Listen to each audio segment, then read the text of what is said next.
یہ اچھا ہی ہوگا اس کی صحت کے لیے بھی. یوں بھی کشف کے جانے کا غم اس نے جی کو لگا رکھا تھا. حیدر نے رک کر کہا، اور اگر کشف وہاں جا کر ان کے ساتھ ٹھیک نہیں ہوئی، اس نے آنی کے ساتھ پھر بدتمیزی کی؟ نہیں، میرا خیال ہے کشف بھی زینب کے بغیر نہیں رہ سکتی. موہد نے کشف کی نیم رضامندی دیکھ کر ہی زینب کو وہاں بلایا ہے.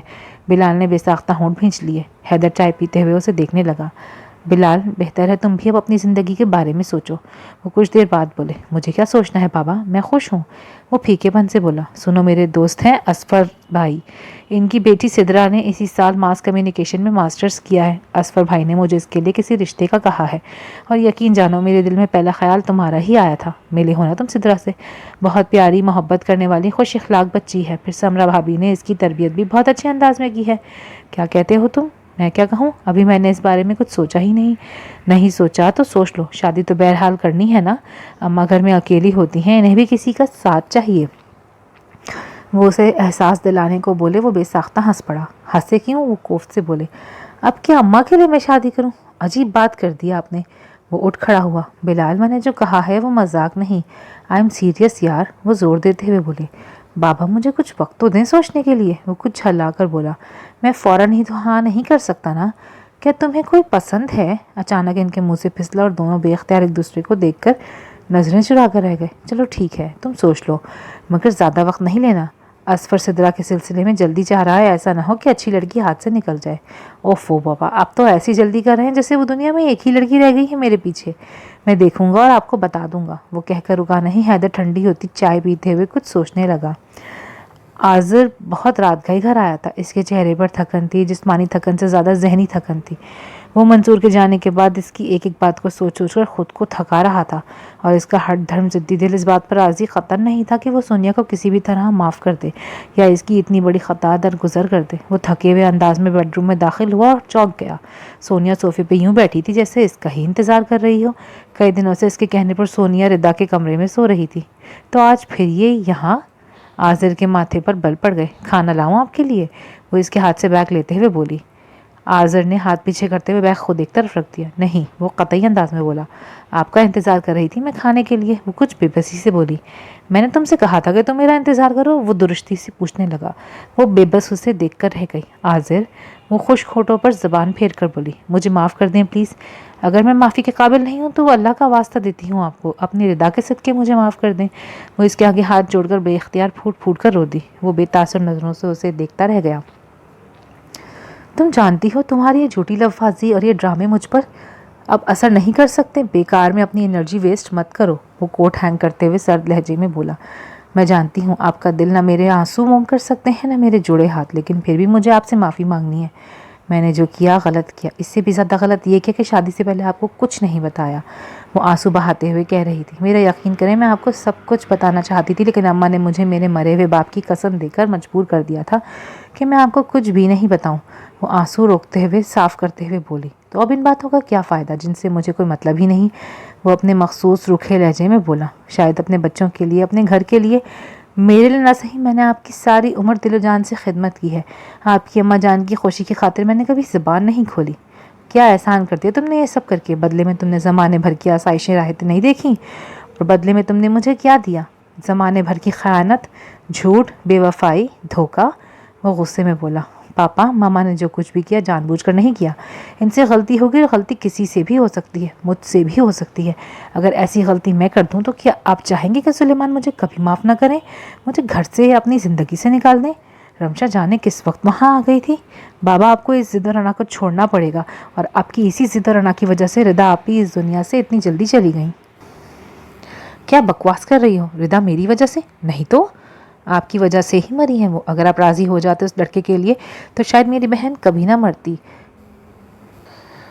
رمشا جواباً چلا کر بولی. اور آذر کا پہلی بار رمشا کی اتنی اونچی آواز سن کر سر جھک گیا. اگر آپ ہی بھی آپ کی نافرمانی کر کے فرحان کے ساتھ چلی جاتی تو آپ کیا کر لیتے؟ انہوں نے آپ کی فرما برداری کی، اور اجر میں کیا ملا؟ پاپا، اگر مما آپ سے ایکسکیوز کر رہی ہیں یا اپنی غلطی مان رہی ہیں تو پلیز انہیں معاف کر دیں، کیونکہ غلطی تو اللہ بھی معاف کر دیتا ہے. مجھے انسان ہی رہنے دو. وہ منہ میں بڑبڑا دیا. اسی لیے تو کہہ رہی ہوں کہ آپ اللہ سے بڑھ کر نہیں. پلیز پاپا، آپ ختم کریں ان ضد کو. کہیں آپ کی ضد ماما کی جان نہ لے تو پھر میں اور حمزہ اللہ کی قسم آپ کی شکل کبھی نہیں دیکھیں گے. وہ قطعی لہجے میں بولی تو آذر ششدر سا اسے دیکھتا رہ گیا. اسی وقت حمزہ زخمی ایما کو سہارا دیتے اندر لا رہا تھا۔ ان کے پیچھے زرین تھی۔ باہر نکلتی سونیا وہیں انہیں دیکھتی رہ گئی۔ باہر موسم بے حد خوشگوار تھا مگر زینب کو بہت سردی لگ رہی تھی۔ اتنا شدید موسم اس کی کمزور صحت برداشت نہیں کر پا رہی تھی۔ کشف نے اسے اپنا گرم کوٹ پہنا کر اور شالیں اڑا کر کھڑکی کے پاس بٹھا کر ہاتھ میں گرم قہوے کا کپ دیا۔ آنی میں تھوڑی دیر کے لیے باہر جا رہی ہوں۔ موسم دیکھ کر اس کا دل مچل رہا تھا۔ کشف بہت سردی ہے، تمہیں ٹھنڈ لگ جائے گی۔ زینب باہر پہاڑوں کے اوپر بادلوں کو دیکھ کر کچھ کپ کپا کے بولی۔ آنی نہیں لگتی ٹھنڈ، اب تو بہت دن ہو گئے، میں عادی ہو گئی ہوں اس موسم کی، پلیز جانے دیں، بس گھنٹے بھر میں آ جاؤں گی۔ آپ کو کچھ چاہیے ہو تو گل سے کچن میں آواز دے کر منگوا لیجیے گا۔ اور زینب کا جواب سننے بغیر شال اپنے کندھوں کے گرد لپیٹتی باہر نکل گئی۔ زینب فکر مندی سے اسے جاتا دیکھتی رہی۔ ایما کی حالت دیکھ کر سبھی پریشان ہو گئے۔ منصور اس کو دیکھتے بے چین ہو جا رہا تھا۔ سونیا نے جلدی سے اس کے لیے یخنی بنوائی۔ زرین وقفے وقفے سے رو رہی تھی۔ حمزہ ایما کو اس کی دوائیں سمجھا رہا تھا۔ وہ نڈھال سی بستر سے سر ٹکا کر نیم دراز ہو گئی۔ حمزہ تم رہنے دو، دوائی میں دوں گی، ابھی تم ایما کو ڈسٹرب مت کرو۔ رمشا نے ایما کے چہرے کی پیلی پڑتی رنگت دیکھی تو حمزہ سر ہلا کر رہ گیا۔ عاذر اس سارے میں بالکل خاموش کھڑا تھا، پھر وہ جیسے بیزار سا ہو کر باہر نکل گیا۔ حمزہ اس سے پہلے باہر جا چکا تھا۔ عاذر کے اعصاب بری طرح سے تھکے ہوئے تھے اور باہر لان کی تازہ ہوا میں نکل آیا۔ حمزہ کچھ فاصلے پر پشت کیے اس سے کسی سے فون پر بات کر رہا تھا۔ یا صرف ویزے کا پرابلم ہے، وہ بھی جلد لگ جائے گا، اس کے بعد تو میں یہاں ایک دن بھی نہیں رکوں گا۔ میں گھر کے ماحول سے اتنا فیڈ اپ ہو چکا ہوں، مجھے یہاں رہنا ہی نہیں۔ نہیں یار، اسٹڈی ویزا پر نہ جا سکے تو فی الحال وزٹ ویزے پر نکل جائیں گے، میں ہر طرح سے خود کو تیار کیے بیٹھا ہوں۔ وہ باتیں کرتا ہوا باہر کی طرف نکل گیا اور عاذر کو لگا جیسے اس کے گھر کی شاندار بلڈنگ اس پر آ گری ہے اور اس کے ارد گرد دھماکے سے ہونے لگے۔ اس کی کن پٹیاں دہکنے لگی۔ تو حمزہ بھی ہمیں چھوڑ جائے گا، رمشا بھی چلی جائے گی۔ میں چاہتا ہوں رمشا کے جاتے ہی سونیا کو چھوڑ دوں تو میرے عالیشان مکان میں رہے گا کون؟ میرا بزنس جسے اتنے سالوں کی دن رات خون پسینے کی محنت کے بعد میں نے کھڑا کیا، اس کو کون سنبھالے گا؟ وہ نڈھال سا ہو کر صوفے پر گر سا گیا۔ اسے لگا وہ بالکل کنگال ہو چکا ہے، بالکل خالی ہاتھ۔ وہ سرسبز پہاڑوں کے بیچ نکلتی چھوٹی سی شرارتی ندی تھی جس کا پانی شفاف تھا اور پتھروں پر اچھلتا کودتا چھینٹے اڑاتا گھاس کے سرسبز میدانوں میں گم ہوتا جا رہا تھا۔ ایسا دل فریب نظارہ اس کی آنکھوں نے پہلے کب دیکھا تھا؟ وہ ایک اونچے پتھر پر بیٹھ کر پاؤں اس شفاف پانی میں ڈال کر آسمان پر اڑتے بادلوں کے سنگ جیسے خود کو بھی اڑتا ہوا محسوس کر رہی تھی۔ موہت بہت آہستہ سے اس کے ساتھ اسی پتھر پر آ کر بیٹھ گیا۔ اس کے گرم وجود کی حدت سے وہ دہک سی گئی۔ اوفو، یہاں آ کر بیٹھ گئے ہیں، کوئی دیکھ لے گا؟ وہ گردن موڑ کر اس کی طرف دیکھے بغیر جھل کر بولی۔ کون دیکھے گا؟ یہ اونچے سر بفلک پہاڑ، ان پر چاندی کی طرح چمکتی برف، یا اس ندی کا شرارتی پانی، یا اس کنارے کھلے کاسنی گلابی اور پیلے پھول، یا اس ہری بھری گھاس کے نیچے سانس لیتی شبنم کے قطرے، یا پھر ان پہاڑوں سے نیچے اترتی بکریوں کا ہول؟ کون دیکھے گا ہمیں؟ وہ بھی اس کے لہجے میں ہی بولا۔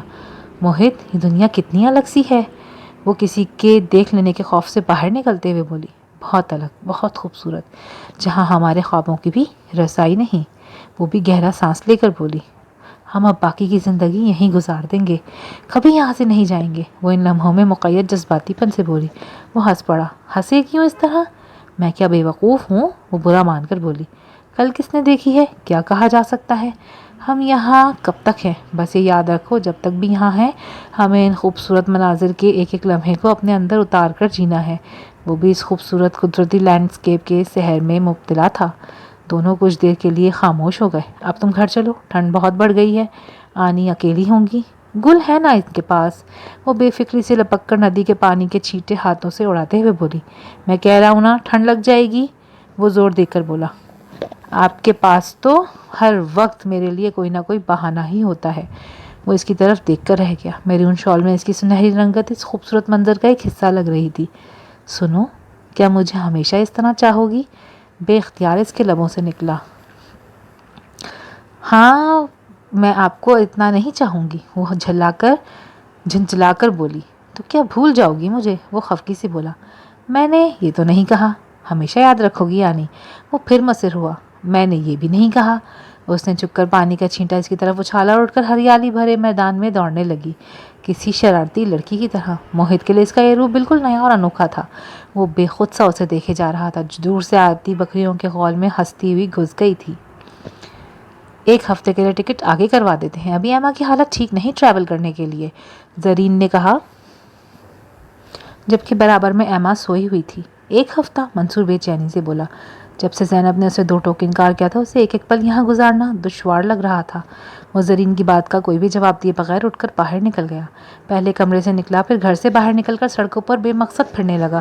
وہ جانے سے پہلے زینب سے آخری بار ملنا چاہتا تھا، اسی لیے صبح زینب کی طرف گیا تھا تو وہاں موٹا سا بھدا سا تالا اس کا منہ چڑھا رہا تھا۔ اس کا کافی دیر وہاں کھڑے رہنے کے بعد جب تالا اس کا منہ چڑھاتا رہا، زینب کو کال کی، اس نے انتظار کیا مگر رابطہ نہ ہو سکا۔ بطول خالہ نے باہر نکل کر بتایا کہ زینب اپنی بیٹی داماد کے پاس چلی گئی ہے، ایبٹ آباد سے آگے کا کوئی علاقہ ہے۔ وہ جواب میں خاموشی سے پلٹ گیا۔ اگر ہم ایما کے لیے 1 ہفتہ رکتے ہیں تو کیا پتا زینب اس دوران واپس آ جائے۔ اس نے یوں ہی سڑکیں ناپتے خود کو تسلی دی۔ زینب نے دوسرے کمرے میں ضد کر کے اپنا بستر لگوا لیا تھا۔ وہ کمرہ کچن کے ساتھ ہونے کی وجہ سے قدرے گرم بھی تھا۔ وہ تینوں کھانا کھانے کے بعد قہوہ پیتے یوں ہی باتیں کر رہے تھے جب دروازہ زور زور سے بجا۔ آج خلاف معمول آسمان صاف تھا، نہ بادل تھے نہ بارش کا شور شرابہ۔ ڈاکٹر صاحب، ساتھ والے گاؤں سے 2 آدمی آئے ہیں، میرے ننیالی رشتہ دار ہیں۔ ان کے بھائی کی حالت بہت خراب ہے، انہیں دیکھنے کے لیے آپ کو لے جانے آئے ہیں، فرزند علی نے آ کر بتایا۔ اس وقت رات بہت ہو گئی ہے، اب تو زینب موہت کو دیکھ کر پریشانی سے بولی۔ وہ دونوں رو رہے ہیں جی، ان کا چھوٹا بھائی ہے، پتہ نہیں اسے کیا تکلیف ہے، وہ تڑپ رہا ہے، حالت ایسی ہے کہ وہ اسے یہاں بھی نہیں لا سکتے۔ آپ ڈاکٹر صاحب ہیں، اگر احسان کرتے ہیں تو وہ جیپ لے کر آئے ہیں۔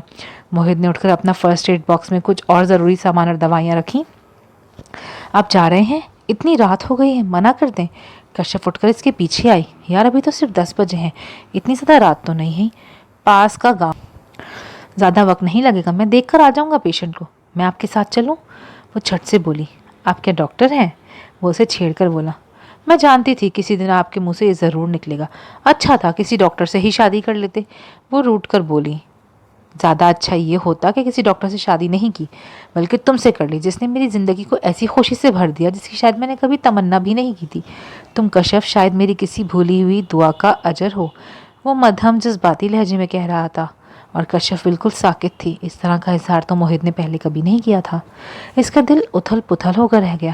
اچھا بس نہ جائیں، منع کر دیں انہیں، وہ اپنے دل کو سنبھالتے ہوئے بولی۔ ہماری فیلڈ میں نہ نہیں کی جاتی، میں گھنٹہ بھر میں آ جاؤں گا، اتنے میں تم آنی کے ساتھ باتیں کرو۔ مجھے آج تم سے واپس آ کر بہت ساری باتیں کرنی ہیں جو اتنے دنوں سے میں نہیں کر سکا، میرے آنے تک سونا جانا۔ وہ اس کے گالوں کو ذرا سا چھوتا ہوا اپنا باکس لے کر باہر نکل گیا۔ زینب سے دعائیں لیتا وہ باہر چلا گیا۔ وہ بے دلی سے اس کے جانے کے بعد دروازہ بند کر کے اندر آ گئی اور زینب کے بستر میں ہی گھس گئی۔ اس کا دل بہت عجیب سا ہو رہا تھا اور جب تھوڑی ہی دیر بعد بادلوں کے گرجنے کی آوازیں آنے لگیں، لگتا ہے پھر بارش ہونے والی ہے، زینب نے کمرے کی بند کھڑکی کی طرف دیکھ کر کہا۔ بارش تو آنی یہاں روز کا معمول ہے، مجھے اتنے دن ہو گئے یہاں آئے، شاید ہی کوئی دن ہوتا ہوگا جب بارش نہیں ہوتی۔ وہ اب گاؤں تکیے سے ٹیک لگا کر نیم دراز تھی۔ بادل گرجنے پر اس کے دل نے بھاگ کر باہر جانے کی خواہش نہیں کی۔ زینب اس سے ادھر ادھر کی باتیں کرنے لگی جب ذرا دیر میں بارش اور تیز ہو گئی۔ باہر بارش کا وہی شور، طوفان کی وہی رفتار تھی جس سے روز برسا کرتا تھا۔ یا الہی خیر، موہت جلدی آ جائے، موسم بہت خراب ہو گیا ہے۔ زینب نے پریشان ہو کر دعا مانگی۔ اس کے دل نے بے اختیار آمین کہا۔ پھر بارش تیز سے تیز تر ہوتی چلی گئی، بادلوں کی گھن گرج بڑھتی رہی۔ اسی شور میں باہر زور زور سے دروازہ بجا۔ زینب کے روکنے کے باوجود کشف بھاگ کر دروازہ کھولنے گئی۔ سامنے فرزند علی بھیگا ہوا کھڑا تھا۔ ڈاکٹر صاحب کی گاڑی کھائی میں گر گئی ہے، بادلوں کے شور میں اس نے بمشکل سنا۔ باقی اگلی قسط میں۔ اب تک کے لیے اتنا ہی۔ اگر آپ کو یہ پارٹ پسند آیا ہے تو do like, share and subscribe my channel. ملتے ہیں اگلی ویڈیو میں، تب تک کے لیے اللہ حافظ۔